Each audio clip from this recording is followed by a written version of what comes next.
Welcome to the FLF podcast by J3VC. I'm Jeromie Hantzi and I'm joined by my co-host Jason, where today we're going to host and talk about the number one thing that's likely stopping anyone from attaining freedom and any of their goals. This is likely the first hurdle and probably the biggest things what's stopping you from attaining your goals, and that is limiting beliefs. Jason, could you please firstly welcome. Thank you for joining me again today. Another beautiful Friday film day. Could you please explain for our guests what a limiting belief is? Yeah, so a limiting belief is a belief that somebody holds that doesn't correlate or connect with reality. So it's a perceived limitation that really holds quite firmly, quite dear. So the reason it's a limiting belief is it's below like the actual reality of what is. Okay. And how does this belief shape someone's actions, all the decisions they make? So could you possibly give an example of someone who has a limiting belief and then how that affects their behavior, and then an example on someone who doesn't have it and how that person would act in the same scenario but without the limiting belief?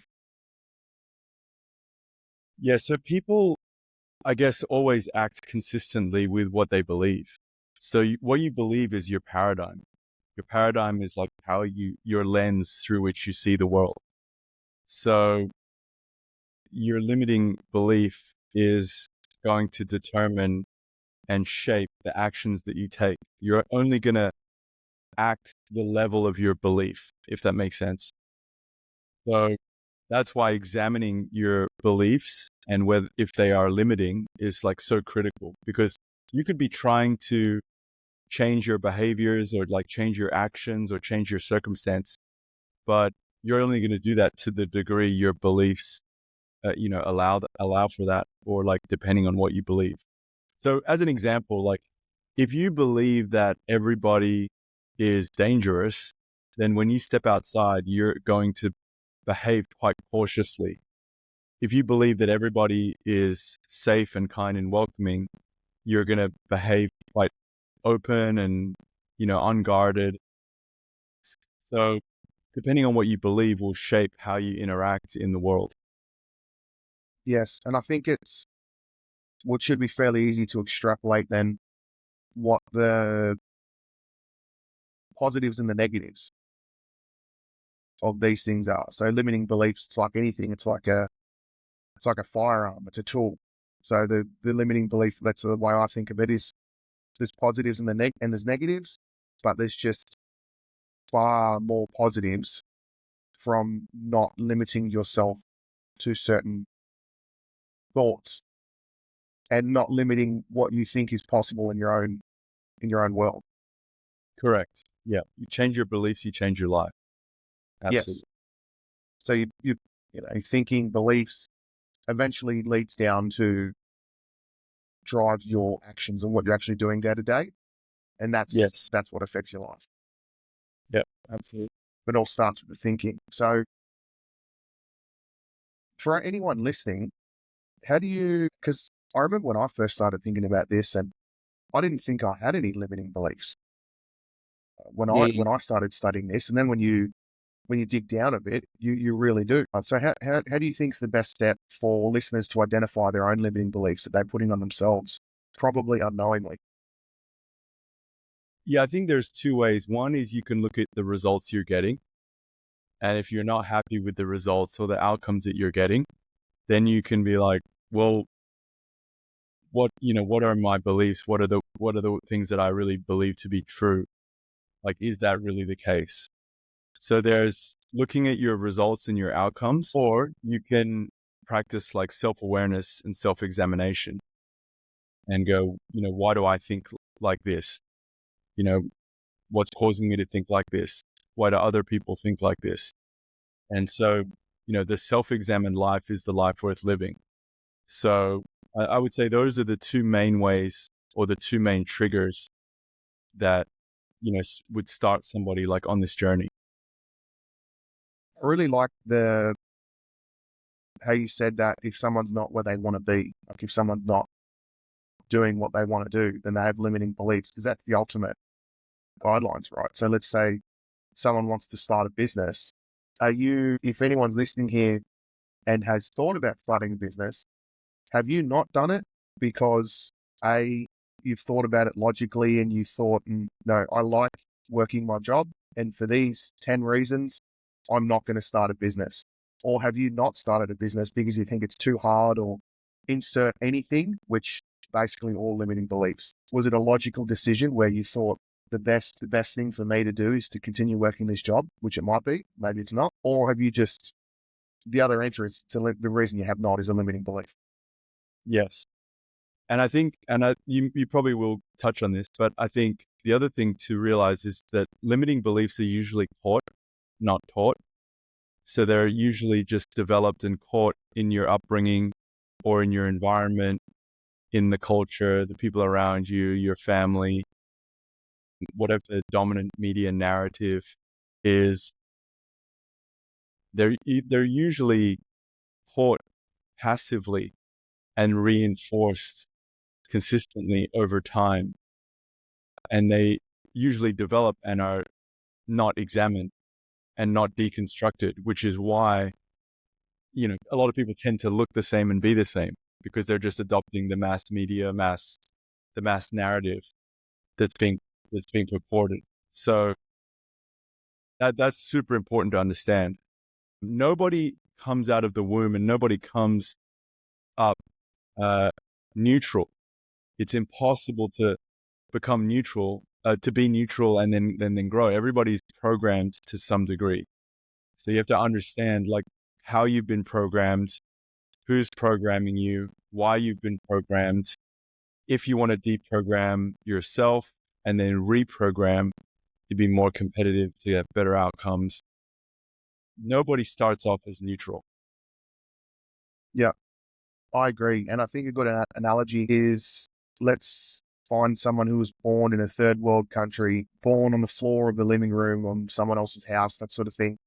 You ask them, how do you make money? You can guess vaguely what the answer is going to be. And then you find someone who's the son or a daughter of a billionaire, and you ask them the exact same question. You're going to get a completely different answer. And that's from program. Yeah, exactly. It's from the environment, upbringing, experience. Very powerful, like very, very, very powerful. Yeah, like it's not geographic. Sorry, what are you saying? No, it's just very powerful. Like the environment is like extremely powerful. And it's got almost nothing to do with geographic location. So it's not like the Earth has some sort of special magnetism, which if you're born here, you're going to be a billionaire. You could swap geographic location of the billionaire's child and the poor person and insert the families at that same geographic location. When the child becomes an adult, they'll still think the same. Geolocation doesn't matter. It's programming, and everyone is programmed. And I think it's important that it's important to understand that. I think people don't understand just how much they're a product of their environment, because humans are social beings. Yeah, 100%. Like, and you're constantly being programmed all the time. Every time you turn on your phone, you get an ad, you are on Instagram, you talk to your friends, you go to school, you read the newspaper. Like, it's just constant like programming of one or a particular agenda. So being able to deconstruct and deprogram and choose the programming that, everybody is evangelical and political, or to some degree, everybody has views and opinions, but being able to choose them and program your own mind is, absolute one of the most foundational skills to move forward. Yeah, I agree. And I think one of the strongest things that is programming people at the moment, they don't maybe necessarily know it, is when they're scrolling social media. And then you're seeing images and pictures and you're seeing, for example, memes, whether it's one political way or another political way or one belief about anything, you are just pumping information into your brain, and your brain doesn't know the difference from pretend and reality, and whatever you're putting in, it believes. And so if you sit there for an hour, that's the same as being brainwashed by someone on whatever they want you to think for an hour. But it's whatever the social media platform wants you to think. And what they're doing is they're just giving you what keeps you engaged. So whatever little tilt you lean towards at the moment, social media will give that to you. And then it just becomes, I've seen this happen to people, it just becomes like a runaway ball. And then they just go really far to whatever that is, whether it's political or whatever cause they think is important at the time. Yes. So it becomes this like reinforced loop, and it's essentially feeding your dopamine or your addiction to, you know, that's why people end up in echo chambers. Yeah. Because they watch these things, they listen and look at memes, then they start creating them. Do you remember like any old cartoons or any old movies where they like strap someone to a chair and get needles and hold their eyes open and they brainwash them? This is what's happening, except the people don't need to be held down. They're doing it to themselves. But anyway, yes. So, what do you think it could be costing someone if they're listening to their limiting beliefs and letting that guide their actions? Yes. Sorry, say that again. What do you think are the costs of someone having limiting beliefs? Yeah, the big cost is,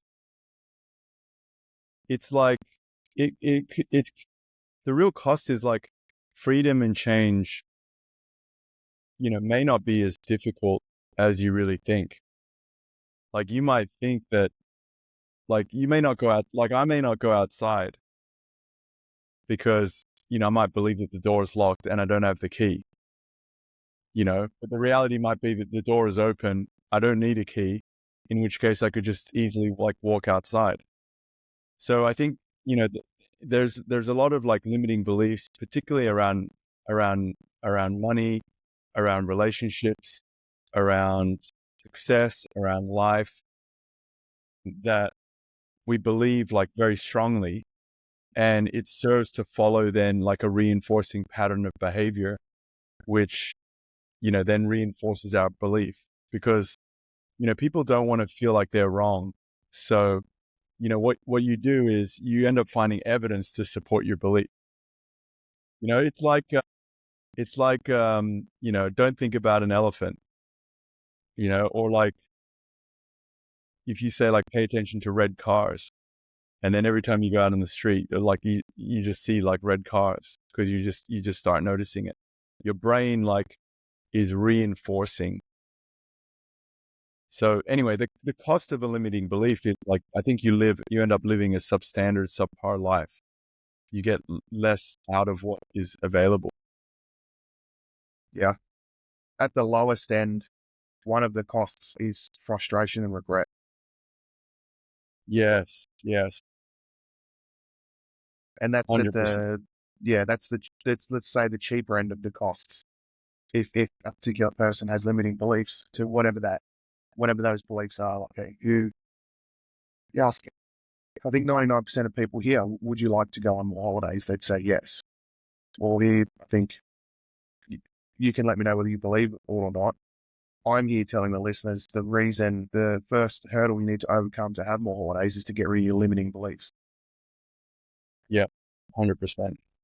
Are you frustrated because you think you want more and you don't know how, or with this, or whatever that little fuzziness is in your brain, and to say, how do I make the connection to having more holidays? I'm telling you that the biggest first step is identifying any limiting beliefs and then having a critical think on whether they're true or not. Yeah, exactly. I think from a practical standpoint, it's like, if you ask somebody like, do you want to make more money? Of course, they're going to say yes. But it's more foundational to first address, like, well, what do you believe about money? Do you believe that it's abundant, it's easy to gather, and it's possible to multiply? Or do you believe it's scarce? Or like, what do you believe about the thing? you know, because people act based on what they believe. I agree. And I think a good example of limiting beliefs, because I think it's important to try and get people to wrap their heads around this. You just use the word abundant. You go back to my analogy of the person born in a third world country, absolutely dirt poor, that works for cents a day. Ask them, in your world, who has abundant amounts of money? And then you ask the same question to the billionaire's son, billionaire's daughter. The number difference would be enormous in what their idea of abundance is. That's an example of their beliefs. It's the same word asked to the same person, but they come up with a number that's so different. That's driven by their belief. Yeah, yeah, exactly, And it's easy exactly. because it's easy for the billionaire's child because they've seen it. So they've seen that sort of money before. So they don't have that limiting belief with a person in a third world country to see it and to understand it. They may need to move or join different circles if that's at all possible. But just an example. Yeah, I think there is a component to like seeing is believing, but I also think it's like quite necessary to believe before you see. There is a tactile component to seeing is believing, and I think that's why like being part of like communities and like being around other people who don't have the same limiting beliefs as you like is important because it expands your mind. And we are human beings, we are affected, we are social, so seeing is believing. But I think when you really want to change and you've got to dig deep, like it's not always possible to see, and you've got to believe before you see. And that's where your imagination and your self-examination comes into play. Yeah, so that's expanding on what you said before. You find what you seek. Yes, exactly.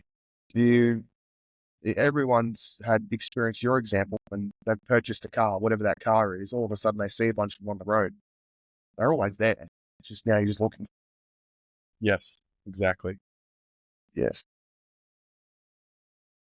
I think a good question for anyone trying to understand the cost of believing on thinking a limiting belief is true is have a think about what your life would look like if you didn't have this belief. Just role play. Just flip a switch, and whether it's with a belief maybe starting a business is very difficult, just flip that on its head. Let's say you believe starting a business is really easy, and I think there's a very high chance that I'm going to be successful. Just think about that for a few minutes and then just think what your life would look like.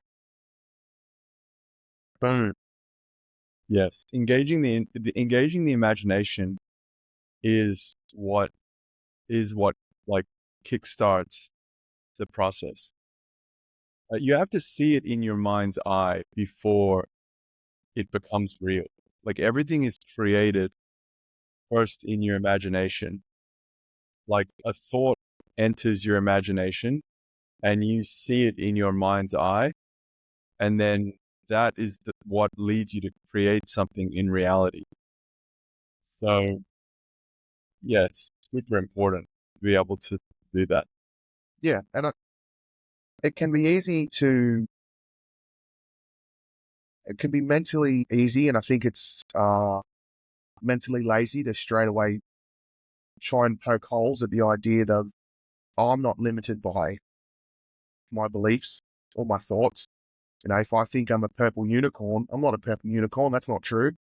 But then also you've got to ground this idea in reality too. So multiple things can be right at the same time. So are limiting beliefs stopping a lot of people from achieving what they want? Yes. Can someone become a purple unicorn if they want? No. Both things are true at the same time. So breaking free of, I'm working through some notes, breaking free. What framework would you provide to someone or actionable steps after they've identified the limiting beliefs on how to break free of? Yes, so once you've identified your limiting beliefs, you have to take some action in line with the belief that you want to adopt as a new belief or at that new level. And what you're going to experience as a result of doing that is going to be massive cognitive dissonance, which is just a technical way of saying it's going to feel really weird.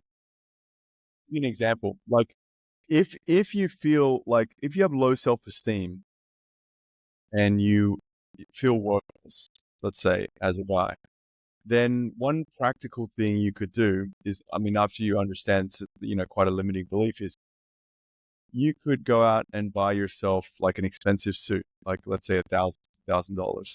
Now that is going to feel completely strange because it doesn't align with your feelings of worthlessness or your thoughts of, but what you're doing is you're taking an action that correlates with your new belief that, I'm valuable and I'm worth investing in.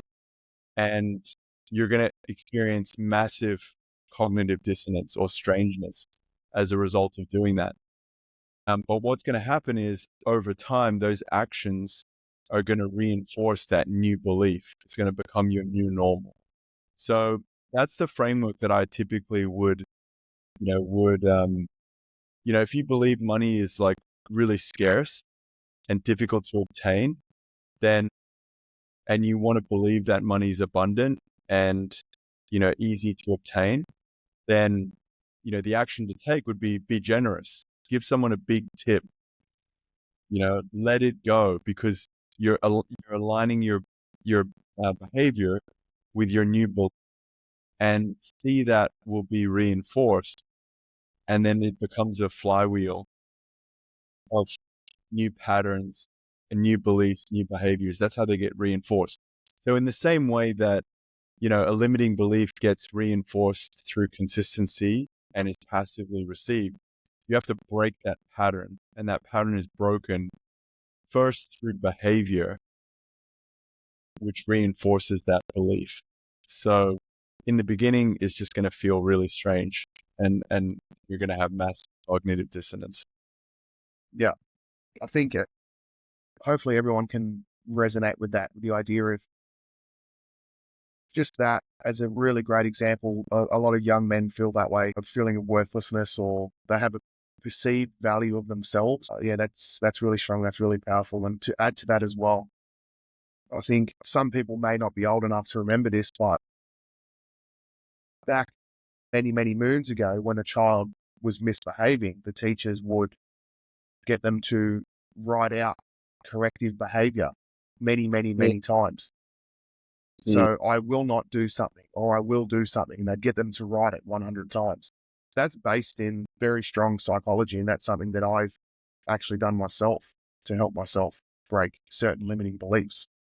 I'd wake up every day and write something down 10 times and just pump it into my subconscious. And one example that I'll give is, say, a certain amount of money that I was earning for my family. I thought, this amount's a lot. So then what I did was I was working with a coach, and my coach got me to, like, I just quadrupled it and started writing down a certain thing saying, this is how much I'm going to earn. It's easy. And yeah, after a few months, I just caught myself acting in a way that the previous me thought that that person would act if they're earning that much money. You're just like, hang on a sec. Like, the Yes, things I'm asking, the actions I'm taking, that's just my own personal experience and things that happen to me. So it does work.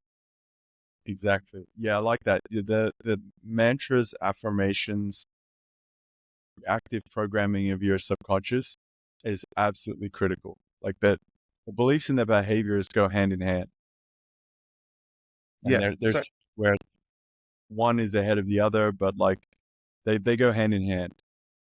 yes, and you've got to start with one. And it's Yeah. the easy way to do it is just to start with the beliefs and the thoughts Yes, exactly. and move from there. I think the important thing to understand is you can't destroy a limiting belief. You can only replace it with something else. It's like a habit. So if you think something, you can't just work really hard and just remove that from your life. You have to replace it with something else. It's a vacuum. You have to put something else there. That's why the reinforcing of something where you want to go and what you want to believe is so important. Because as you're doing, you're eroding away the foundations of that belief and replacing it with another one and strengthening it with the affirmations and your actions, and your thoughts lead to your actions, and then your actions lead to your thoughts, and then all of a sudden you're getting results from the new thing, whatever you believe is correct. Yes, exactly. Yeah, very powerful. Okay, so what are some habits that you think are in place if someone wants to get started with removing limiting beliefs today? Yeah, the biggest, I mean, the first and biggest habit is you've got to know what your beliefs are. Like you've got to be able to articulate and understand what beliefs that you hold. And a lot of times beliefs are like unexamined and unarticulated. We just hold them very tightly.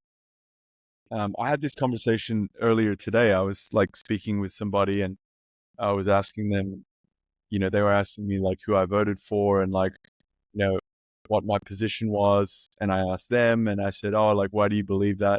Like, why do you think that? And I was like, oh, what are the top 3 issues that are most important to you? Like, to formulate your position. And I could tell they hadn't really thought about it. Like they were like, person X is bad and like person Y is good. Okay, so why do you hold that position?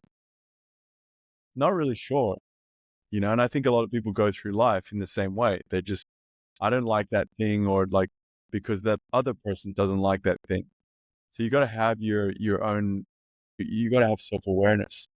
So it starts with like self-awareness and like self-examination. Like, even as we're talking, I'm thinking about, what are my beliefs that I hold about, the important things that I care about, money, relationships. There's some limiting factors there that I think are not grounded necessarily in reality, but they're maybe more grounded in reaction to things and experiences. So a lot of people just base their beliefs based on their experiences rather than like actual reality. Mm. It's really just most people just accumulate a bunch of experiences and then they make a generality about this. So like if you go through a decade of struggling to make money, you might just hold that belief that like making money is really hard because you went a decade not making that much money. Yes, and I think to add to that, it's pretty safe to assume that these experiences involve people.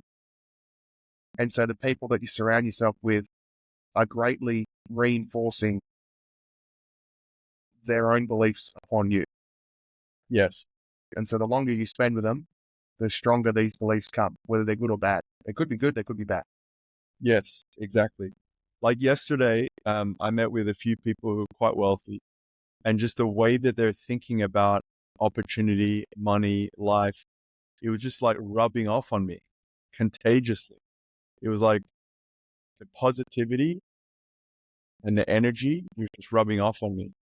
And, it works both ways. You can be affected by limiting beliefs and small thinking, and you can be affected by big beliefs and big thinking. Fastest way to do it is actually probably to get around people who think differently to you. Yes, and be okay with that weird feeling when you're like, when we're explaining things to them, they're saying things like it's every day, and you may be looking thinking, that's a bit weird. That's normal. That's good. If you want what someone else has got, do what they did. Yeah. So is there anything else you think is important to add? No, I think that's a really good foundation. Yeah, I think that's a really good foundation. I think, to examine your behaviors or to try and change your behaviors without examining your beliefs is a fruitless exercise. Well, not completely fruitless, but it is a short-term exercise. If you really want long-term change and long-term results, you have to examine what it is that you're believing that's leading to that behavior. And you've got it. It's almost like pulling it up from the roots, rather than just like, you know, curating the weeds per se. Yeah. So you, Constantly trimming it. yeah, yes, exactly. So excellent topic. And I think like something that, for everybody, it's like super valuable, whether you're like pursuing wealth or freedom or growing your network, like these are all, it's like absolutely foundational. Yeah. Okay. Fantastic. I think for anyone listening, you can ask yourself, what's one step you can take this week to challenge your limiting belief? Leave a comment below if you think you've got a limiting belief, or maybe you think you don't. Either way, thank you for joining us on the FLF podcast by J3VC. Thank you very much again, Jason, and we'll see you on the next one.